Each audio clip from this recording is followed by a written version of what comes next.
যুদ্ধাপরাধে দণ্ডিত গোলাম আজমের জানাজা কাল বাদ জোহর নামাজ পড়াবেন তার মেজ ছেলে। মগবাজার পারিবারিক কবরস্থানে দাফন। দল থেকে লতিফ সিদ্দিকীকে বহিষ্কার করল আওয়ামী লীগ। সংসদ সদস্য পদ থাকবে কিনা সিদ্ধান্ত নেবে নির্বাচন কমিশন। কার্যনির্বাহী বৈঠক শেষে জানালেন সৈয়দ আশরাফ। সংলাপ ও মধ্যবর্তী নির্বাচন নিয়ে প্রধানমন্ত্রীর বক্তব্য রাজনৈতিক শিষ্টাচার বহির্ভূত। মির্জা ফখরুলের মন্তব্য, বললেন গুম ও অপহরণের জন্য শেখ হাসিনাকে জনতার আদালতে দাঁড়াতে হবে এবং প্রতারণা ঠেকাতে স্থায়ীভাবে কোচিং সেন্টার বন্ধের উদ্যোগ নেওয়া হবে। মেডিকেল ভর্তি পরীক্ষা পরিদর্শনে গিয়ে জানালেন স্বাস্থ্যমন্ত্রী।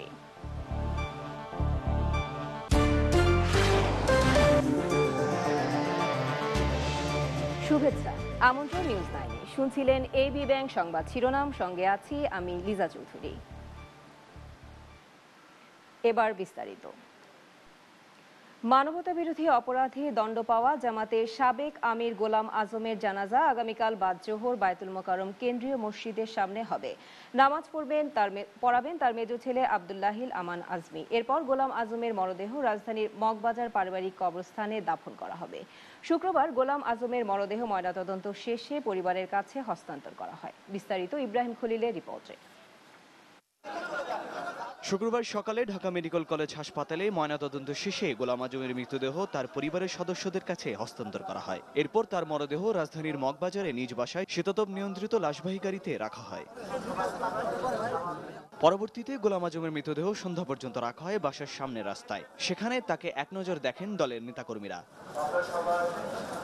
সন্ধ্যায় গোলাম আজমের ছেলে আব্দুল্লাহিল আমান আজমি জানান, শনিবার বাদ জোহর জানাজা শেষে তাকে পারিবারিক কবরস্থানে দাফন করা হবে। আগামীকাল বাদ জোহর বায়তুল মোকাররমের সামনে আমরা আমাদের নামাজে জানাজা অনুষ্ঠিত করতে চাই। আমাদের বাদ জোহর বায়তুল মোকাররম নামাজে জানাজা শেষে আমরা আমাদের পারিবারিক গোরস্থান আমাদের বাসার পাশে মসজিদের পাশে মগবাজার কাজী অফিস লেনে এখানে আমরা সমাহিত করব ইনশাআল্লাহ।